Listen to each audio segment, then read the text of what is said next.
चलते चलते रुक गया था मेरे साथ चलते चलते। क्या आप लोग मेरे साथ चलते चलते रुक गए हैं क्या? आज हम गांधी जी से संबंधित दूसरा पार्ट लेकर आया हूं जो हिस्ट्री से संबंधित है। पहला पार्ट जो है वह मैंने पहले बनाया था और उसको प्लेलिस्ट पर डाल दिया हूं, आप जाके देख लीजिएगा। यह गांधी जी से संबंधित दूसरा वीडियो है मेरा और मैं यही गाना गा रहा था कि चलते चलते क्या आप रुक गए हैं। तो रुकिए नहीं, मेरे साथ चलते रहिए, लास्ट तक वीडियो देखते रहिए, लाभ उठाइए। हर एग्ज़ाम में यहाँ से जो है एकदम 100% प्रश्न पूछे जाएंगे, यह मेरा दावा है। चलिए शुरू करते हैं। मैंने पिछला वीडियो जो बनाया था उसमें आपको बताया था कि गांधी जी जो है लंदन में वकालत की डिग्री लिए और वहाँ से जो है फिर वह दक्षिण अफ्रीका गए थे, वहाँ एक केस के सिलसिले में गए और फिर वहाँ से 1915 में भारत लौटे थे, जनवरी 1915 में। और फिर यहाँ पे उन्होंने चंपारण की क्रांति में भाग लिया था। उन्हीं के द्वारा जो है शुरू किया गया है जो नील 3/20 यानी 3 कट्ठा में नील की खेती होता था बिहार के चंपारण में। और नील मालिक जो है यहाँ के किसानों के साथ बर्बरतापूर्वक व्यवहार करते थे। मैंने उस वीडियो में ये सारा बताया हूँ। आज हम सविनय अवज्ञा आंदोलन से शुरू करेंगे क्योंकि पिछला वीडियो असहयोग आंदोलन तक था। तो चलिए एक एक कर जानेंगे कि क्या कारण था कि गांधी जी ने सविनय अवज्ञा आंदोलन शुरू किया। क्या प्रश्न एग्जाम में पूछे जाएंगे उसको भी हम एक एक कर देखेंगे। आप मेरे साथ बने रहिएगा। सविनय अवज्ञा आंदोलन जो है 1930 में गांधी जी के द्वारा शुरू किया गया। गांधी जी एक आंदोलन शुरू करते थे और कुछ समय बाद जो है देखते थे कि जनता का जो है उसमें सहयोग कम हो रहा है, तो फिर वह आंदोलन को स्थगित कर देते थे, समाप्त कर देते थे और फिर कुछ दिन बाद जो है फिर एक आंदोलन जो है शुरू कर देते थे। यानी ब्रिटिश को परेशान करते रहे जब तक जिंदा रहे। गांधी जी हमेशा जो है मतलब आंदोलन करते रहते थे कि ताकि जो है ब्रिटिश जो है वह परेशान रहे और एक दिन भारत को स्वतंत्रता दे दे। गांधी जी तो भारत को स्वतंत्र कराना चाहते थे क्योंकि वो जानते थे कि हम अभी गुलाम हैं और हमें जो है इससे आज़ादी चाहिए, तो हमेशा कोई ना कोई आंदोलन शुरू कर देते थे। अब ब्रिटिश हमेशा उनसे इस कारण जो है परेशान रहता था। शुरू में तो गांधी जी ने जब प्रथम विश्व युद्ध हुआ था तो ब्रिटिश का सहयोग किया था, जिसके कारण जो है कैसरे हिंद की उनको उपाधि भी दिया था, ठीक है, उनको पुरस्कार भी दिया गया था। लेकिन बाद में जो है वही गांधी जी जो है ब्रिटिश के हमेशा जो है नाक में दम करके रखे हुए थे। अब यहाँ क्या किए, जैसे ही असहयोग आंदोलन को उन्होंने समाप्त किया कुछ दिन बाद जो है सविनय अवज्ञा आंदोलन शुरू कर दिया। सविनय अवज्ञा आंदोलन इसलिए शुरू किया गया कि उन्होंने कहा कि भाई हमें कुछ छूट चाहिए। आप नमक जैसे खाने वाले वस्तु के ऊपर भी आप कर लगा दिए हैं, जबकि आपको नमक के ऊपर कर नहीं लगाना चाहिए। गांधी जी ऐसे चीज़ों को पकड़ते थे जिससे सभी लोग जुड़े हो। अब नमक हर के घर में खाने में डलाता है, यानी उससे हिंदू मुस्लिम सिख ईसाई सभी के घर में नमक का उपयोग होता है। तो उन्होंने नमक कर का विरोध किया था। यानी वो जानते थे कि जनता का लगाव जो है इससे काफ़ी जो है हमसे होगा और इसीलिए उन्होंने इसको मुद्दा को उठाया और इसको नाम दिया गया सविनय अवज्ञा आंदोलन का। बार बार पूछता है कब शुरू किया गया, तो 1930 में शुरू किया गया था। इसमें गांधी जी अपने 78 समर्थकों के साथ 385 किलोमीटर की यात्रा किया था 24 दिन में। यह भी बार बार पूछता है कि गांधी जी के साथ कितने लोगों ने सविनय अवज्ञा आंदोलन में भाग लिया था, तो 78। कितने दिन यह यात्रा चला था, तो 24 दिन। कितना किलोमीटर था, तो 385 किलोमीटर। कहाँ से कहाँ तक चला था, तो साबरमती से इन्होंने शुरू किया था और दांडी में नमक उठाकर नमक कानून को इन्होंने तोड़ा था। और सीधी सी बात है, किसी कानून को तोड़ेंगे, अगर ब्रिटिश ने बनाया है और उस कानून को तोड़ेंगे तो ब्रिटिश आपके साथ प्रेम तो दिखाएगा नहीं। बस गांधी जी को जो है गिरफ्तार कर लिया गया। अब नमक कानून को तोड़ा गया।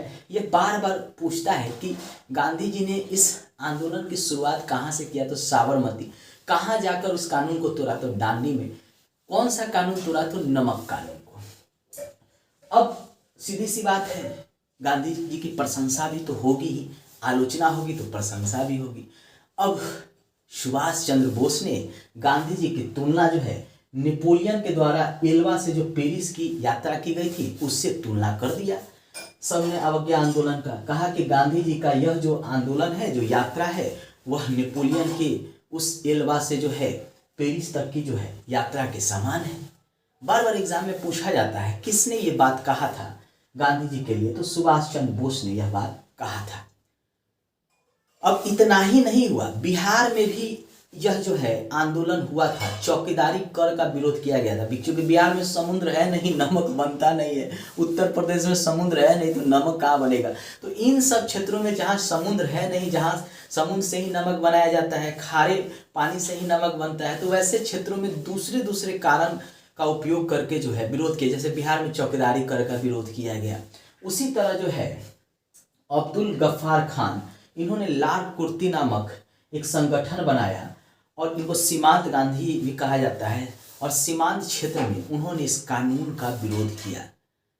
मतलब ये एक मुस्लिम होकर भी गांधी जी का कट्टर समर्थन थे, लास्ट तक समर्थक रहे हैं सीमांत गांधी। बाद में इनको जो है अवार्ड भी दिया गया है। ठीक है, चलिए उसके बारे में हम आगे पढ़ेंगे। उसके बाद क्या हुआ कि यह आंदोलन चलता रहा। अब इरविन साहब थे, परेशान हो गए थे, यहाँ के गवर्नर, कि गांधी जी रुकता है नहीं, हम लोग के नाक में भी जो है नकेल कस दिए हुआ है, परेशान करके रखा है ये अर्धनंगा फकीर। अब इरविन चाहता था कि गांधी जी इस आंदोलन को बंद करे। और उधर ब्रिटेन में गोलमेज सम्मेलन चल रहा था। प्रथम गोलमेज सम्मेलन हुआ, कांग्रेस की तरफ से कोई भागे नहीं लिया। अब बेचारा वह जो गोलमेज सम्मेलन है वह खटाई में पड़ गया। अब द्वितीय गोलमेज सम्मेलन में चाहता था ब्रिटिश कि गांधी जी भाग लेने के लिए लंदन आए। अब उसके लिए जो है इरविन भी यह चाहता था, जो यहाँ का गवर्नर था। अब उनके साथ समझौता कराने में तेज बहादुर सप्रू और M.R. जयंकर ने काफी कोशिश किया, जिसके कारण गांधी और इरविन के बीच समझौता हुआ 5 मार्च 1931 को। एग्जाम में बार बार पूछा जाता है कि गांधी और इरविन के बीच कब समझौता हुआ था, तो 5 मार्च 1931 को। किसने समझौता कराने में अपनी महत्वपूर्ण भूमिका निभाई थी, तो तेज बहादुर सप्रू और M.R. जयंकर। इन दोनों ने जो है, इनके प्रयासों से ही गांधी जी और इरविन के बीच समझौता हो पाया था। बार बार एग्जाम में ये पूछता है। जहां मैं VVI कर रहा हूं उसको जरा आप एक बार देख के एग्जाम हॉल में जाना, जरूर लाभ मिलेगा। प्रथम गोलमेज सम्मेलन, कांग्रेस की तरफ से कोई भागे नहीं लिया, तो गांधी जी भी भाग नहीं लिए, चूंकि कांग्रेस के तो कर्ता धर्ता गांधी जी थे, वो भागे नहीं लिए। अब ये जो है एक तरह से असफल ही माने। लेकिन भीमराव अंबेडकर जो है तीनों गोलमेज सम्मेलन में भाग लिए, इसको भी याद रखिएगा। अब जो है तेज बहादुर सप्रू और M.R. जयंकर के प्रयास से 5 मार्च 1931 को गांधी इरविन समझौता हुआ। इस समझौते में हुआ कि गांधी जी जो द्वितीय गोलमेज सम्मेलन ब्रिटेन में हो रहा है लंदन में, वहां गांधी जी जाएंगे। एक तरह से गांधी के साथ जो है ब्रिटिश छलावा किया था, चाहता था कि गांधी किसी भी तरह जो है सबने अवज्ञा आंदोलन को स्थगित कर दी और भारत में जो ब्रिटिश के खिलाफ जो जन विद्रोह चल रहा है उसको शांत किया जाए। ब्रिटिश इसमें सफल भी हो गया एक तरह से। गांधी जी पहुंचे ब्रिटेन, लंदन में गोलमेज सम्मेलन हो रहा था, भाग लेने के लिए पहुंच गए। 7 सितंबर 1931 को ये द्वितीय गोलमेज सम्मेलन हुआ, प्रथम 12 नवंबर 1930 को। इस डेट को भी याद रखिएगा, ये डेट भी काफी बार पूछा जाता है। अब इस सम्मेलन में कांग्रेस की तरफ से गांधी जी पहुंचे, उनके साथ जो है सरोजनी नायडू भी पहुंची। गांधी जी ने अपना पक्ष रखा, लेकिन ब्रिटिश ने यहां पे चाल चल दिया। ब्रिटिश तो किसी का चाहता था, वह हिंदुओं से ही हिंदुओं को अलग करने का प्लान कर दिया, यानी स्वर्ण हिंदुओं से दलित हिंदू को अलग करने का ब्रिटिश ने प्लान करके रखा था। गांधी जी समझ नहीं पाए। सांप्रदायिक जो है वह शुरू करने वाला था। अब क्या हुआ, सांप्रदायिक प्रतिनिधि जो है उस पर जो है ब्रिटिश ने क्या किया कि कहा कि हम भारत में जो है दलितों को जो है आरक्षण देंगे। अब सीधी सी बात है कि स्वर्ण हिंदुओं से, यानी हिंदू को हिंदू से तोड़ना। 1909 में पृथक निर्वाचन मंडल के द्वारा मुसलमानों को जो है आरक्षण की व्यवस्था कर दिया था, ये भी आप जानते ही होंगे। दूसरा उसने प्लानिंग किया कि अब हिंदू से ही हिंदू को अलग करे ताकि हम अधिक दिनों तक शासन करें। गांधी जी इस चीज को समझ के कहे कि ना ना ना ना ना, ये तो ब्रिटिश हमारे साथ चाल चल रहा है, ऐसा हम होने नहीं देंगे। गांधी जी क्या किए कि इसको छोड़ के वापस चले आए, बीच में कहे ना ना हम इसमें भागे नहीं लेंगे, हम इसको नहीं मानेंगे। सांप्रदायिक जो आप प्रतिनिधि मंडल की बात कर रहे हैं, हम इसको नहीं मानेंगे, क्योंकि एक बार तो हिंदू से मुस्लिम के बीच आप टकराव करवाइए दिए हैं, पृथक निर्वाचन जो 1909 में लाया गया था। फिर चाहते हैं कि आप जो है हिंदुओं को हिंदुओं के बीच ही टकराएं। लेकिन भीमराव अंबेडकर चाहते थे कि दलितों को जो है आरक्षण मिले। ठीक है, अब गांधी जी फिर भारत चले आए। उस समय ब्रिटिश प्रधानमंत्री रैमजी मैकडोनाल्ड था। यह प्रथम गोलमेज सम्मेलन में था, द्वितीय गोलमेज सम्मेलन में भी था, और तृतीय गोलमेज सम्मेलन में भी यही प्रधानमंत्री था। कम्युनल अवार्ड की घोषणा कर दिया रैमजी मैकडोनाल्ड कि भाई गांधी जी तुम जाओ, हमको कोई फर्क नहीं पड़ता है, तुम आ गए ना, अब हम इसको शुरू कर देंगे। गांधी जी इसका विरोध शुरू कर दिए, अनशन पे बैठ गए। गांधी जी को क्या हुआ कि पूना के जेल में डाल दिया गया, पूना के यरवदा जेल में। यहीं पर गांधी जी अनशन पे बैठ गए, कहे कि हम इस बात को मानेंगे ही नहीं। अब ब्रिटेन में गांधी जी की बात नहीं सुनी जा सकती, लेकिन भारत में भारतीय जनता तो गांधी की बात सुनेगा। अब गांधी जी अनशन पे, पूना के यरवदा जेल में। अब कांग्रेसी जितने नेता है वो टेंशन में, अम्बेडकर साहब भी टेंशन में कि अरे भाई क्या हो रहा है, गांधी अगर मर गए तो फिर तो देश आज़ादी की जो सपना है वो पूरा ही नहीं होगा। चल भाई इस पर हम समझौते कर लेते हैं गांधी जी से। अब पूना में ही गांधी जी और अंबेडकर के भी समझौता हो गया। 148 सीट उनको दिया जाना था दलितों को। दलित यही चाहते थे, अंबेडकर यही चाहते थे। गांधी जी मान गए कि नहीं हम देंगे, आपस में हम समझौता करेंगे, लेकिन ये ब्रिटिश के द्वारा जो है इस तरह का काम नहीं किया जाएगा। अंबेडकर साहब भी मान गए, गांधी जी भी मान गए, फिर अनशन टूट गया। तो बार बार एग्जाम में पूछता है कि गांधी जी ने किस जेल में जो है अनशन किया था, तो पूना के यरवदा जेल में अनशन किया था। ये बार बार आपसे पूछा जाता है, इसको याद रखिएगा। गांधी जी एवं अंबेडकर के बीच समझौता हुआ। पूछता है कि पूना के यरवदा जेल में किन किन के बीच समझौता हुआ था, तो गांधी जी और अंबेडकर के बीच समझौता हुआ था। पूना पैक्ट के नाम से इसको हम जानते हैं। कम्युनल अवार्ड बाद में समाप्त कर दिया गया। ब्रिटिश को भी लगा कि ना ये चलने वाला नहीं है, जब गांधी समर्थन नहीं करेगा तो पूरा देश मानेगा नहीं।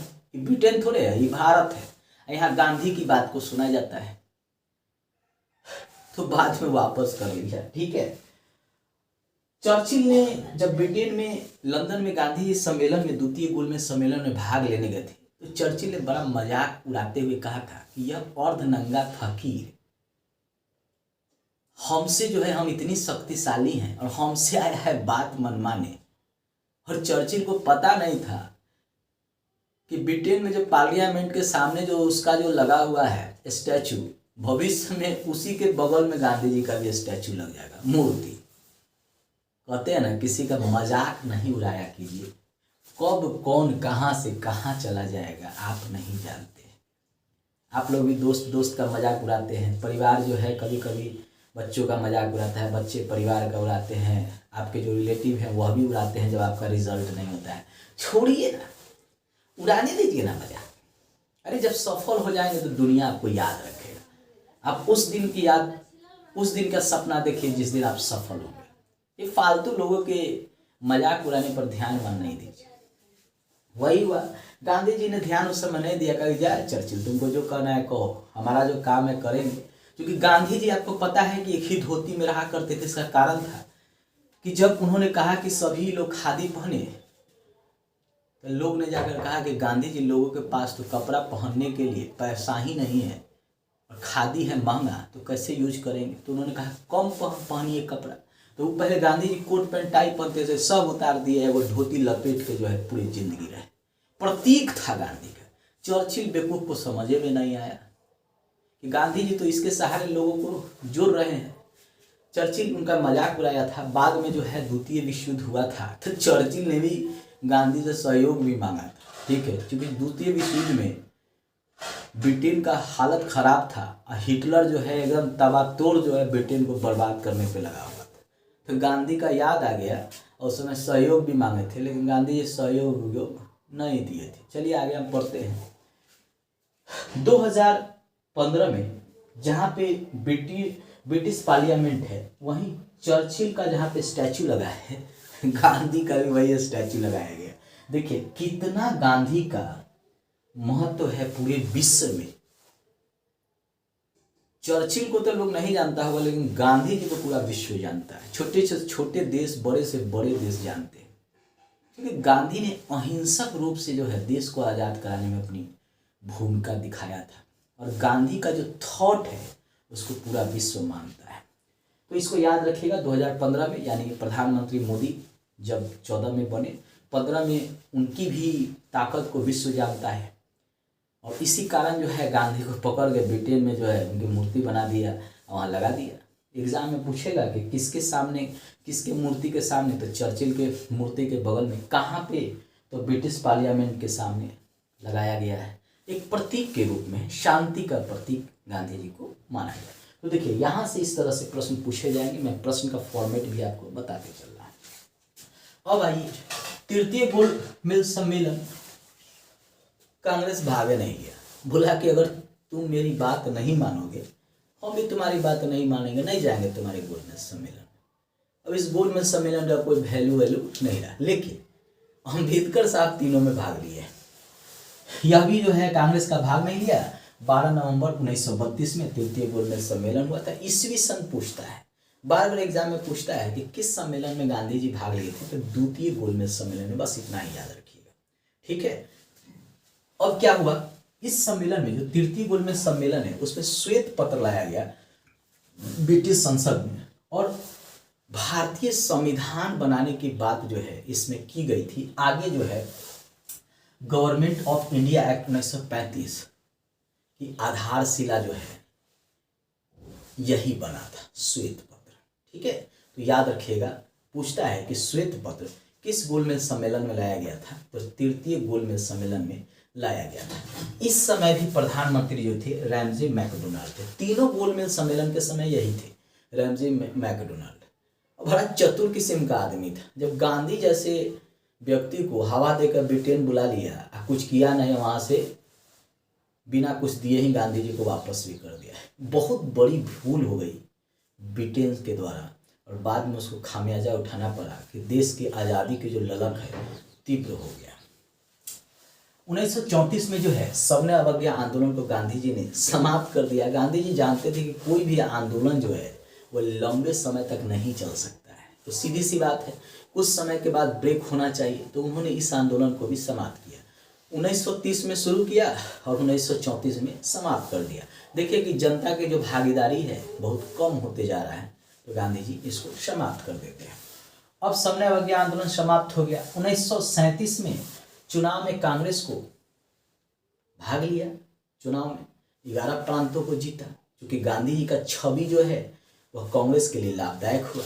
जैसे अभी जो है यात्रा कर रहे हैं राहुल गांधी जी, कन्याकुमारी से लेकर कश्मीर तक, क्या मकसद हो सकता है कि जो कांग्रेस का छवि जो खराब हो गया है आज़ादी के बाद 75 साल में, उस छवि को सुधारा जाए और कांग्रेस का वोट बैंक बढ़ सके। मन में उनके यही है, लेकिन वह कहते हैं कि नहीं, हमको इस यात्रा जन जन की यात्रा है, हमें कांग्रेस को इससे कोई मतलब नहीं है।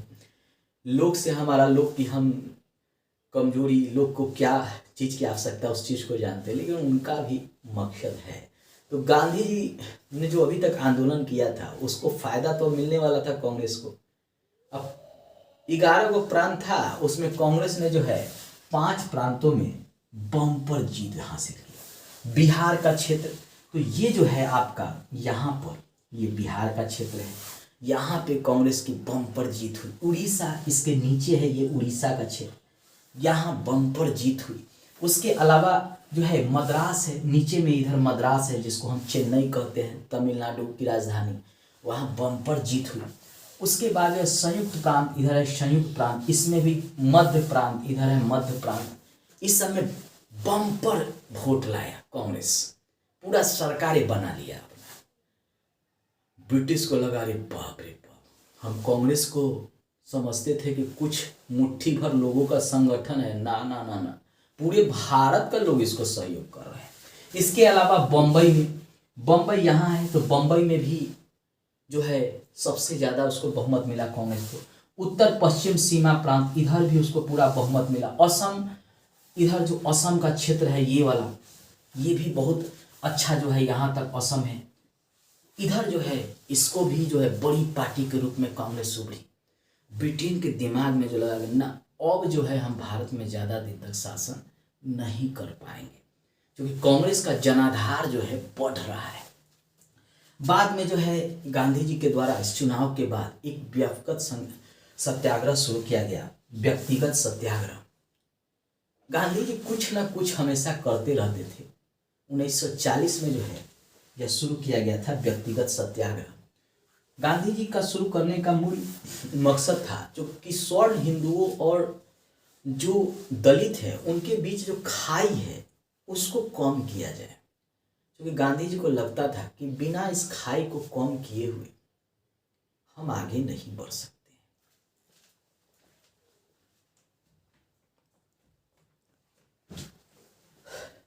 अब इस खाई को कम करना चाहते थे तो उन्होंने क्या किया, व्यक्तिगत सत्याग्रह। मतलब स्वयं कांग्रेसी जाएंगे दलितों के पास, स्वर्णों के पास, और उसकी समस्या जानेंगे कि हिंदुओं में फूट क्यों है, क्या कारण है। और पहला सत्याग्रही जो है जवाहरलाल नेहरू को जो है सौंपा गया। दूसरा जो है विनोबा भावे बने व्यक्तिगत सत्याग्रही। ये लोग जाते थे और लोगों की बातों को जानते थे, दलितों की समस्या जानते थे और फिर उस समस्या का हल करना भी कोशिश करते थे। विनोबा भावे जो है आगे भूदान आंदोलन भी शुरू किए थे, ताकि जिनके पास भूमि नहीं है उनको जो है भूमि प्रदान किया जाए रहने के लिए, कृषि के लिए। तो भूदान आंदोलन भी आगे विनोबा भावे के द्वारा चलाया गया था बड़े पैमाने पर, और सफल भी एक तरह से मानेंगे। बहुत सारे जमींदारों ने भूमि उनको दान में दिया था और उसका उपयोग वो वैसे लोगों को दिए जिसके पास भूमि थी ही नहीं। तो बार बार पूछता है कि व्यक्तिगत सत्याग्रह में गांधी जी का पहला कौन था, तो जवाहरलाल चुना गया था। दूसरा कौन था, तो विनोबा भावे। आगे जो है 22 मार्च 1942 को क्रिप्स मिशन आया था। गांधी जी और जिन्ना, जवाहरलाल नेहरू सब ने इसका विरोध किया था, क्योंकि इसमें डोमिनियन स्टेट की बात की गई थी। मतलब ब्रिटिश के अंतर्गत ही उपनिवेश बना रहेगा, तो फिर काहे का यह स्वतंत्रता और पूर्ण स्वराज की मांग जो है 1929 में रावी नदी के किनारे, आपको पता होगा कि जवाहरलाल नेहरू के द्वारा बहुत पहले ही कर दिया गया। अब कौन डोमिनियन स्टेट की बात मानेगा। अब वैसे स्थिति में क्रिप्स मिशन आया, गांधी जी ने उनकी बातों को सुना और इसको पोस्ट डेटेड चेक कहा, अग्रिम चेक अग्रिम आने वाले समय में जो है चेक जो है वह था। कहा कि ना, हमको अभी ये चाहिए स्वतंत्र, अब हम ज़्यादा दिन गुलामी नहीं करेंगे। एग्जाम में पूछता है कि क्रिप्स मिशन जो है भारत कब आया था, 22 मार्च 1942 को। किसने जो है इसको पोस्ट डेटेड चेक कहा था, तो गांधी जी ने, और इसको अस्वीकार कर दिया। अब भारत छोड़ो आंदोलन ही होना था, क्योंकि गांधी जी समझ गए थे कि ब्रिटिश ऐसे मानेगा नहीं और हमको आज़ादी देगा नहीं। गांधी जी चालाक थे। एक बार तो द्वितीय गोल मेल सम्मेलन में भाग लेने गए थे और मैकडोनाल्ड ने जो है अच्छा खासा उनको सबक सिखा दिया था। इसलिए गांधी जी अब समझ गए थे कि ना, अब एक बड़ा आंदोलन करना होगा। और कारण था कि द्वितीय विश्व युद्ध हिटलर के द्वारा शुरू कर दिया गया। मित्र राष्ट्रों की स्थिति खराब, ब्रिटेन की बहुत खराब। एक तरफ जापान जो है ब्रिटिश को हरा रहा था, एक तरफ हिटलर जो है ब्रिटिश को जो है उसके क्षेत्रों को छीन रहा था। गांधी जी सोचे अब यही मौका है, इसका फायदा उठाया जाए। गांधी जी तो चतुर थे, उन्होंने कहा अरे भाई इसका हम फायदा उठाते हैं। उन्होंने ब्रिटिश को कहा कि भैया तुम यहाँ से जाओ, क्योंकि तुम रहेगा तो जापानी हम पे हमला करेगा। अब भारत है, इधर जापान था, ठीक है। वो क्या कर रहा था कि ये वाला जो क्षेत्र था, मणिपुर, नागालैंड, मिजोरम, उस क्षेत्रों पर जो है तेजी से घुसने का प्रयास कर रहा था। अब इधर से जापानी की सेना जो है घुसने का प्रयास कर रहा था। गांधी जी को डर सताने लगा कि भाई ऐसा ना हो कि पहले हम ब्रिटिश के गुलाम थे, अब जापानी भारत पे कब्जा कर ले या फिर हम उसका गुलाम हो जाए। दूसरी तरफ भारत में महंगाई तेजी से बढ़ रहा था, बहुत तेजी से महंगाई बढ़ रहा था, बेरोजगारी बढ़ रहा था। गांधी जी कहा कि ना, जब तक ब्रिटिश जाएगा नहीं, ऐसा ना हो कि भारत भी जो है द्वितीय विश्व युद्ध में शामिल हो जाए और भारत के लोगों को खामियाजा भुगतना पड़े। ब्रिटिश ने भारत को भी बिना कांग्रेसी से पूछे ही शामिल कर दिया द्वितीय विश्व युद्ध में। गांधी जी इसका विरोध किए और इसी के लिए जो है भारत छोड़ो प्रस्ताव जो है ग्वालियर के टैंक मैदान में जो बॉम्बे में है, वहां फैसला लिया गया कि हम ब्रिटिश को भारत से खदेड़ देंगे। 8 अगस्त 1942 को यह आंदोलन शुरू करने की बात की गई। पूछता है भारत छोड़ो आंदोलन कब शुरू किया गया? तो 8 अगस्त 1942 को। कहाँ? तो मुंबई के ग्वालियर टैंक मैदान में गांधी जी के द्वारा। 9 अगस्त 1942 को सभी कांग्रेसी को जो इसमें शामिल हुए थे गिरफ्तार कर लिए गए। गांधी जी को पुणे के आगा खां पैलेस में सरोजिनी नायडू के साथ नजरबंद कर दिया गया। मतलब जो जहां था वहीं नजरबंद कर दिया। बिहार में डॉक्टर राजेंद्र प्रसाद को और भी नेता थे, उनको भी, अनुग्रह नारायण, बहुत सारे नेता थे, जिसके कारण इस आंदोलन का नेतृत्व करने वाला कोई भारतीय नेता ही नहीं बचा, सब गिरफ्तार। लेकिन स्वयं भारत की जनता जो है बड़े पैमाने पर आंदोलन में भाग लिया और ये इस आंदोलन में हिंसा भी हुई। रेलवे प्लेटफॉर्म उखाड़े गए, सड़क जो है उसको तोड़ा गया, तार काट दिया गया, ठीक है, बड़ी पैमाने पर हिंसा हुआ। सरकारी जितने भी कार्यालय थे आग लगा दिया गया। उसमें एक बिहार के थे जयप्रकाश नारायण, इन्होंने आजाद दस्ता का गठन किया था। इसका काम था तोड़फोड़ करना, जहां ब्रिटिश सेना जा रही है वहां छुप के उन पर हमला करना। जितने भी सार्वजनिक स्थान थे ब्रिटिश के, वहां पर जो है आग जली कला करना, मतलब किसी तरह जो है ब्रिटिश को परेशान करना। गांधी को इसी समय जो है सुभाष चंद्र बोस ने राष्ट्रपिता कहकर संबोधित किया। एग्जाम में बार बार आता है किसने गांधी को राष्ट्रपिता कहा था, तो याद रखिएगा सुभाष चंद्र बोस ने कहा था। 25 जून 1945 को शिमला सम्मेलन हुआ। विभिन्न प्रस्ताव इसमें लाया गया, यह भी असफल रहा। जिन्ना ने भी इसको खारिज कर दिया, चूंकि वो पाकिस्तान की मांग कर रहा था। कांग्रेस ने भी खारिज कर दिया, कहा ना ना ना, अब पूर्ण स्वतंत्रता चाहिए। अब कोई सम्मेलन वेलन में डोमिनियन स्टेट की तो बातें छोड़ो। अगला जो है 29 मार्च 1946 को कैबिनेट मिशन हुआ। अपना संविधान भारतीयों को कहा गया आप बनाइए, ठीक है। इसी में जिन्ना साहब ने पाकिस्तान की मांग की, अस्वीकार कर दिया। 2 सितंबर 1946 को राष्ट्रीय सरकार का गठन हुआ। नेहरू जी इसमें अध्यक्ष बने। इसी में राजेंद्र प्रसाद जो है वह कृषि एवं खाद्य मंत्री थे, ये भी याद रखिएगा। प्रधानमंत्री एटनी जो थे उनके ही समय 15 अगस्त 1947 को ये भारत जो है आज़ाद हो गया। कब आज़ाद हुआ? 15 अगस्त 1947 को। लेकिन आज़ाद होते होते ब्रिटिश ने कुछ चालें चल दिया। भारत से बंगाल को विभाजित करा दिया, जो ये पूर्वी पाकिस्तान, और ये वाला जो क्षेत्र था आपको ये जो दिख रहा है ये पाकिस्तान, ये 14 अगस्त 1947 को अपनी स्वतंत्रता दिवस मनाता है। ये पश्चिम पाकिस्तान, ये पूर्वी पाकिस्तान। 1971 में भारत के सहयोग से ये बांग्लादेश बना और इसके इधर जो था म्यांमार था, इसको जो है 1935 में ही भारत शासन अधिनियम के तहत भारत से अलग कर दिया गया था। मतलब इतने बड़े भारत के क्षेत्र थे और ब्रिटिश जाते जाते कई टुकड़ा कर दिया उसका। खामियाजा हमको उठाना पड़ा, लेकिन चलिए स्वतंत्रता तो मिली। म्यांमार भी स्वतंत्र है, बांग्लादेश भी स्वतंत्र है, भारत भी स्वतंत्र है और पाकिस्तान भी स्वतंत्र है। कम से कम ब्रिटिश तो यहाँ हुकूमत नहीं कर रहे हैं। अब चलिए यहाँ से कुछ प्रश्न आएंगे, उसको भी हम लोग देख लेते हैं।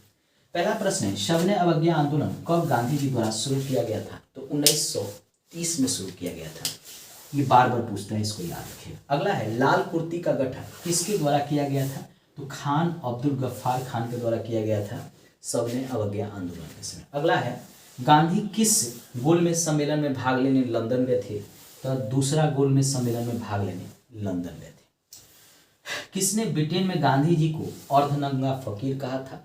तो ब्रिस्टन चर्चिल ने कहा था।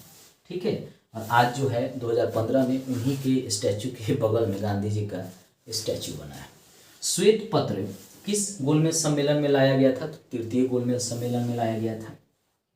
व्यक्तिगत सत्याग्रह में प्रथम सत्याग्रही गांधी जी ने किसे चुना? तो जवाहरलाल नेहरू और दूसरा विनोबा भावे को। अगला प्रश्न है, भारत 15 अगस्त 1947 को आज़ाद हुआ, ब्रिटेन का प्रधानमंत्री कौन था? तो क्लीमेंट एटली था और माउंटबेटन यहाँ का गवर्नर यानी वायसराय था। दोस्तों, जो भी प्रश्न यहाँ से बन सकते हैं ये गांधी से संबंधित ही मेरा दोनों वीडियो था, इसमें टोटली गांधी के बारे में मैंने आपको बताया है, क्योंकि गांधी एक ऐसा व्यक्ति है जिससे हमेशा एग्जाम में प्रश्न जो है पूछे जाते हैं। एक बार स्क्रीनशॉट ले लीजिए।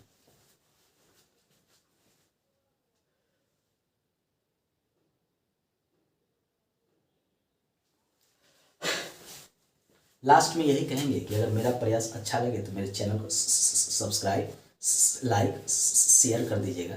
नोटिफिकेशन पर जाकर बताइए, इतना मेहनत करते हैं भैया मेरे, मैं सर पे हाथ रख के बोल रहा हूँ, थोड़ा वीडियो देखा करो।